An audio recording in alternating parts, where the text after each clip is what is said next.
The Black Castle on Blu-ray from Universal Horror Collection, Volume 6. So this movie is actually jumped forward quite a bit in time from the other ones. It's from 1952, and it's also longer than the other ones, being 82 minutes. So this is day 28 of 31 in my 31 days of horror. And I have no idea why this movie's in a horror collection. The back of the box says there's a mad doctor and a guy tries to save someone from someone, or there's a mad count, right? So if you look at the poster, it's like, okay, sure, there's a guy with an eye patch and Boris Karloff's in it, but it's not a horror movie. Like, it's not. But it doesn't matter because I absolutely loved it. And we're reviewing it in this series because it's in the horror collection. So here we go. So the fact that this movie's called The Black Castle and that it has an opening scene like this with creepy music is like, oh, this is a Halloween movie. I mean, look at this. They even have the howling. You've got the gravestones and the lightning. Like, this is actually a perfect Halloween shot right here. That creaky door, guy with a torch.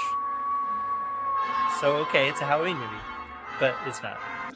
So this movie actually starts out kind of at the end, where you have this guy in here with his eyes wide open, and this other girl, and it turns out they're alive, and they're about to be buried alive, and then it does a flashback and goes through how they got to this point, and then it picks up from here. It's actually pretty awesome.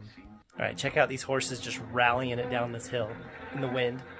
So they're going pretty fast, right? They're going at a good clip, like maybe like 15 miles an hour. Look out the window, though. It's like they're going like 80 miles an hour. Look at that. It's like they're playing it too fast. Look at that. They're like going freeway speed. This is the best wagon ride ever. Or carriage, rather. So they're in this like prancing pony type little place, and it's early 1700s. And I just think the set design and like, to me, this little food place is called the Green Man, and this just feels like super authentic. Like all the people in there eating, like normally extras, like you see them like looking at each other and like fake eating and like pretending to talk or something. These guys look like they're actually denizens of this kind of location. I was very impressed. So the longer I watched this movie, the more I liked it, and the more it reminded me of stuff like the Scarlet Pimpernel, and because like it starts out with this guy getting a new name and going on like a secret mission to find out what happened to his buddies, and like the costumes are awesome and the sets are awesome and the music is so good and brooding, and the Blu-ray transfer is actually incredible, and the sound. I was very impressed with this one. This is probably one of the best looking ones in the entire Universal Horror Collection 6-volume set. But this is their like, he's been their carriage driver guy, and he's continually showing him kindness, and right now he's letting him come over and eat this like basically rotisserie chicken, and then stuff goes down, and I was so happy. So the vampire from Curse of the Undead right there. We haven't quite finished. I'll finish for you. Look at this. Immediately goes into swashbuckling sword fight. It's actually quite an awesome sword fight. I want to just show the whole thing, but I can't. This movie, like I said, every minute of this movie, I just liked it more and more and more. And the fact that there's some swashbuckling and this guy just owns these two guys, and then he's about to like run into them like the next day, it's very cool. This main guy, Beckett, right here, he looks like Colin Hanks. He looks like what a grown-up Colin Hanks would look like. So he's staying with this count, and he's going to try to go down to the dungeon to try and find evidence of his friends. And look at this awesome shot. I almost thought it was a split diopter shot for a second, but only he's in focus. But it's such a cool shot.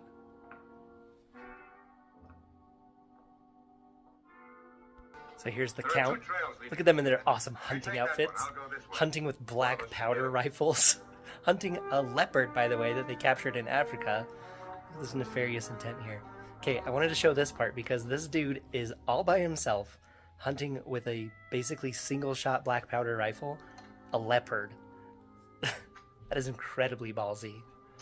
I remember when I was wildland firefighting, we would come across like dead mountain lions and dead bears and stuff, and like even that was just like, oh man, like if we saw one of these, like at least there's like 20 of us and we all have weapons and stuff. But like, this is, I mean, not that I agree that you should take an animal from Africa and hunt it here, but this is, you gotta be pretty brave to do that. People need to get better at watching their footing, my goodness. Ah! There it is down there! Oh, there he goes. He's gonna get it. He's gonna get it. That was pretty cool. Pulls his dagger out right away. Ponytail's all messed up. Rawr! Teddy bear. So you see the Count, the patch-eyed evil Count, like cavorting with this other girl, and so he goes to dance with the Countess, and then suddenly this movie is having a fancy dance scene. So you've got like, it seriously has everything. It's like swashbuckling, fancy clothes, dancing, fancy hair lady. I mean, like it's got like this tension between these two, and you got this bad guy, and then you started at the end where he's about to be buried alive.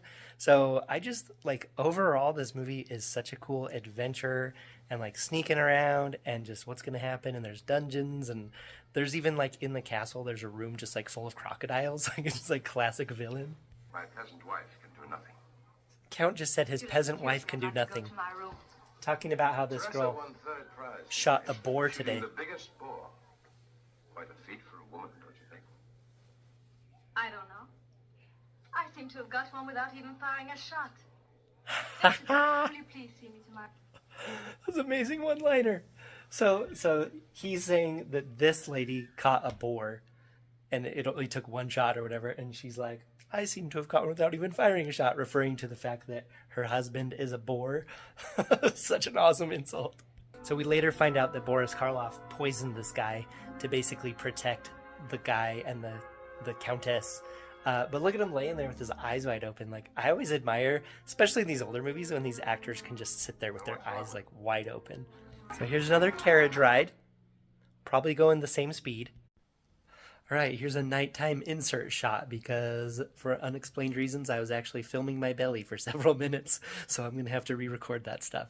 So here is the carriage. And if you remember the carriage ride from earlier in the movie and how fast it looked like they were going.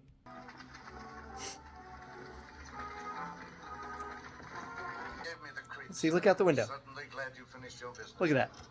Totally reasonable pace. They're probably actually only going like 15 miles an hour instead of the other one that was like a blur. It was like they were in a carriage spaceship. So the doctor catches up with them at the Prancing Pony, aka the Green Man, and he's like, the Count's in danger, you're in danger, everything's in danger, you have to come back. And they decide that the way that they're going to make an excuse for him to go back is that he, boop, is going to send him, boop, with his dueling pistols, which was the prize for killing the leopard. So he's going to go back and he's going to plant it in the room that he just stayed in, which is going to get the servant beat up a little bit because it's going to make it like the servant didn't clean up the room well. But those dueling pistols are going to become very important. So he's going to go stash them in the room, and then he's going to show up and be like, see, I forgot my dueling pistols.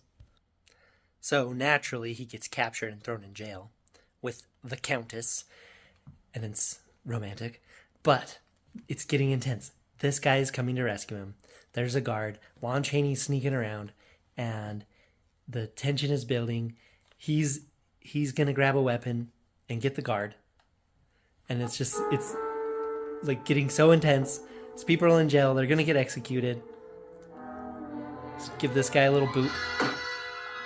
It's just like, oh man, we're going to have a jailbreak. This is so awesome. And then wait, but look at this.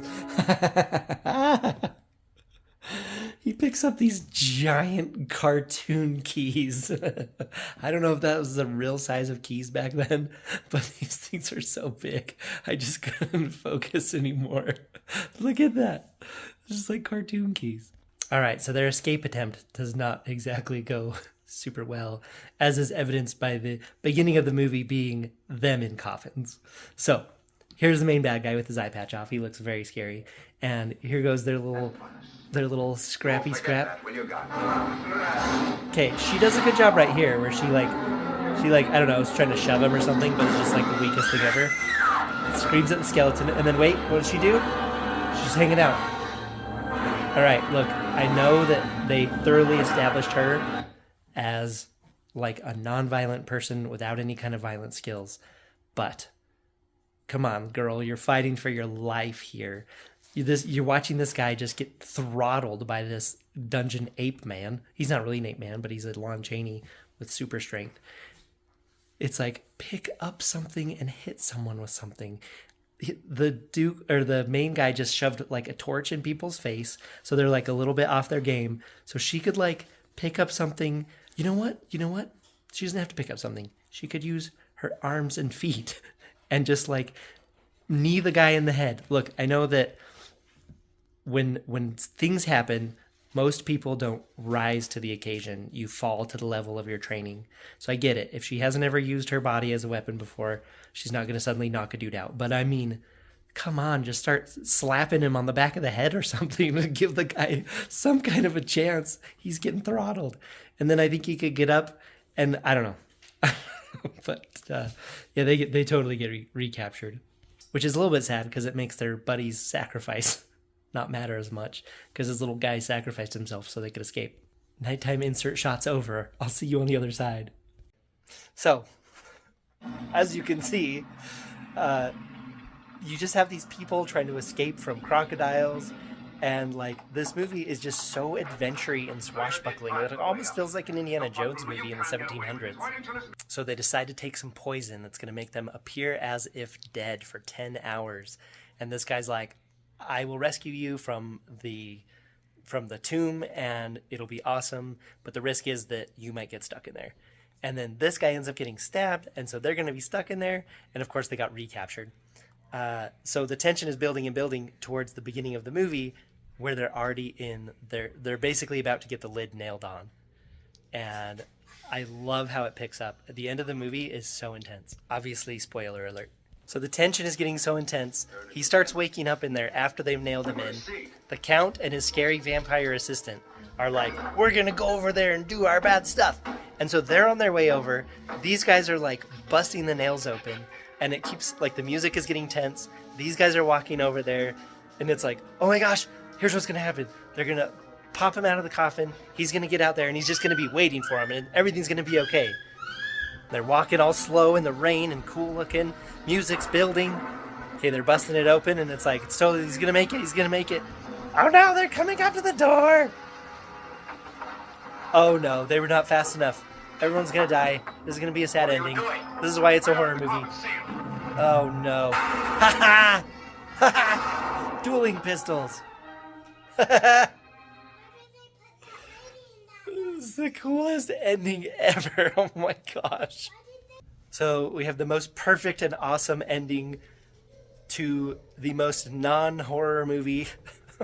It's just like a period piece drama adventure movie. But it was in the horror collection, so dang it, I'm reviewing it as part of this. This is day 28 of 31, my 31 days of horror.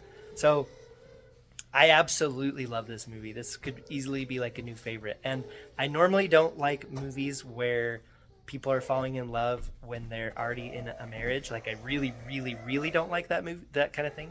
But there's a few exceptions where she was basically forced into this through like some kind of contract.